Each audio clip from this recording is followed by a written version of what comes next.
Hello, fellow adventurers. I'm thrilled to welcome you to our digital realm, a place where pixels come alive. So let's begin with our story. We find our protagonist lost in thought, contemplating how every villain in a romantic fantasy novel invariably faces trials and tribulations at the starting of their journey. Protagonist. I just need to make sure I don't do what Edith did in the original story. In her new life, our protagonist finds herself reincarnated as Edith. Edith is a fictional character in a novel, and the protagonist was reading it before her murder last night. However, the novel's writers did not portray Edith as a good person. And the protagonist wants to live Edith's life on her own terms, rather than following the story that the writer penned for Edith. The protagonist lost in her thoughts, and we see she has arrived to Rudwick Manor. The protagonist stood in awe, gazing at the immense, beautiful and breathtaking Rudwick Manor. Protagonist. Rudwick Manor looks as extravagant as ever.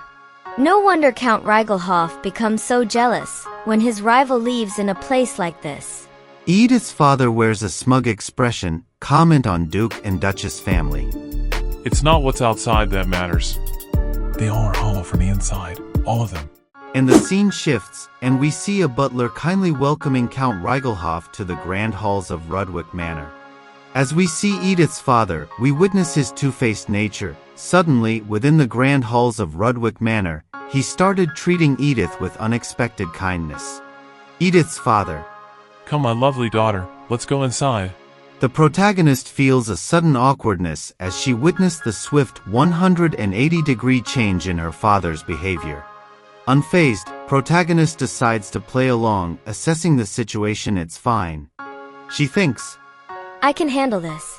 What is more important now is to find my place in the Rudwick Manor, because it's the main stage of the original novel.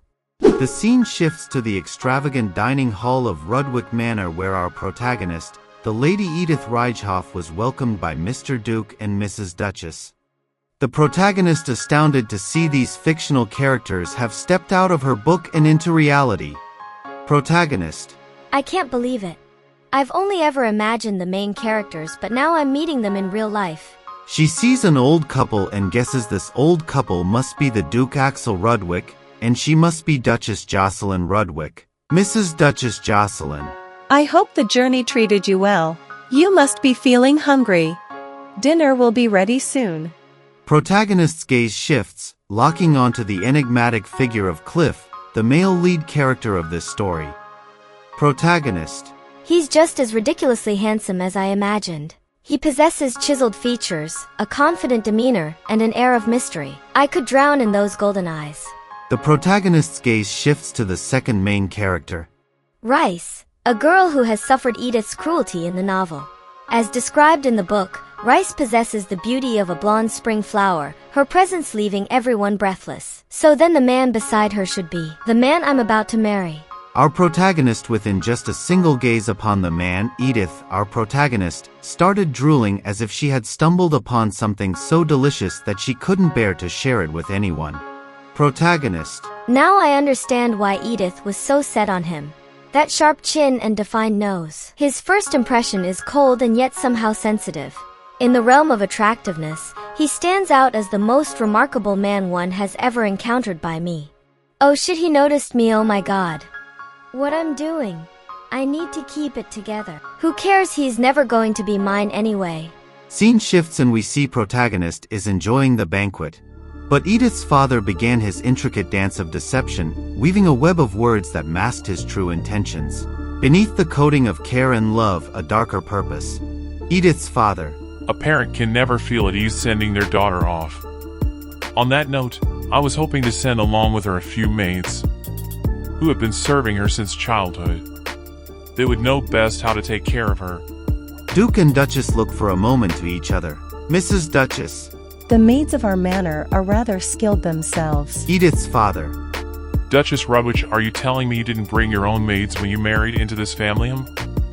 A hush fell over the room, a silence so profound that it seemed to freeze the air.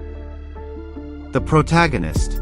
Father, I'm really fine without maids. And my future mother-in-law, please forget about my father's request. He's just worried about marrying me off, since he knows how clueless I can be. Edith had to win the hearts of the Duke and Duchess to secure a better life far from Edith family. She crafted her strategy like a skilled baker, kneading her replies to her father with care. The scene shifts and we see Edith on her way back home. Her father scolds her for her careless actions and disobedience. The protagonist. Father, didn't you see Duke Rudwick's face? You were being too obvious. I was so nervous. They seemed like they knew exactly why you wanted to send those maids with me. The whole purpose of this marriage is to ease their suspicions. What is the point of bringing my maids if the suspect them to be spies? Edith's father. But what do you think you'll be able to do there on your own? The protagonist. Think this through, Father. At first, I'll enter the manor alone. Like you said, I can't do anything on my own. If nothing happens, they'll let their guard down over time. First of all, we need to win over their trust. After I win their trust, I will say I am homesick or make up some other excuse. And bring over some maids from home for a short while. Edith's father, swayed by the protagonist's eloquent explanation, nodded in reluctant agreement. And now we find ourselves returning to the very place where our story began. We see the protagonist, against all odds, marries the very man who is going to take Edith's life in the novel. But for now, she finds relief in escaping from the hands of the Count Reigelhoff family. And we see two adorable toddlers are bringing marriage rings. The protagonist notices Killian, his eyes glaring at her with a lifeless intensity. The protagonist. All right. Killian, I know what you're thinking. Just do the formalities and get over with it. We see Killian placing the marriage ring on Edith's finger without even touching her, his eyes filled with disdain, and when Edith attempts to place the ring on Killian's hand, he deftly slips the marriage ring onto his own finger. The protagonist senses the hushed laughter of the crowd, their mocking eyes fixed upon her. Undeterred, she clenches her fist, determined to endure the humiliation. The protagonist. This doesn't changes anything. It's not like I wanted your attention anyway. She ignores everything that just happened to her, lifting her chin with the grace of a resolute princess. And started admiring toddlers for their good work at wedding. In her mind, she imagining a new life, free from her abusive father and bothersome past, a life filled with prosperity, rest, and cherished hobbies. That's all she dares to hope for in this reincarnation. After completing all the formalities, the protagonist resting in her bedroom, sinking into the softness of the bed, she can't help but criticized about her wedding outfit. The protagonist. I'm finally free from that dress. I can breathe again. The wedding dress was cut so low that I was worried there would be a mishap. And my heels were too high. Edith and her tastes will be the death of me. Suddenly she hears some knock on her door and she asked them to come in. She heard a familiar voice. She turned back to see and surprised to see Rice. Miss Rice, what do you need? Protagonist asked. Miss Rice. You see, I just wanted to tell you something. Protagonist remembered in the story something like that happened right after the wedding. After the wedding, Rice drops by Edith's bridal suite and she tries to apologize for Killian's rudeness. But when Rice's apologies, it only fanned the flames of Edith's humiliation. Since Edith cannot blame the frigid Killian, she takes her anger out on Rice instead. How Edith reacted on Rice in story. You're the one who wore a white dress to my wedding. I'm the Killian's wife now. Stay away from my husband. The protagonist. To be fair, I don't blame Edith for being furious. But I'm not Edith. I have no reason to get angry at the protagonist Rice. We've reached an understanding in this story that Rice is the protagonist. Miss Rice. I wanted to apologize for Killian's behavior today. I hope you won't think too badly of him. Killian might look cold and standoffish, but he's actually a king and caring person beneath that hard outer shell. Protagonist thinks in her mind. There's no way I can hate such a cute little girl. With her flowing, blonde looks that sparkle like sunshine and her azure blue eyes that twinkle like a lake at dawn. If I want to survive in a romantic fantasy plot like this one, I better befriend her now.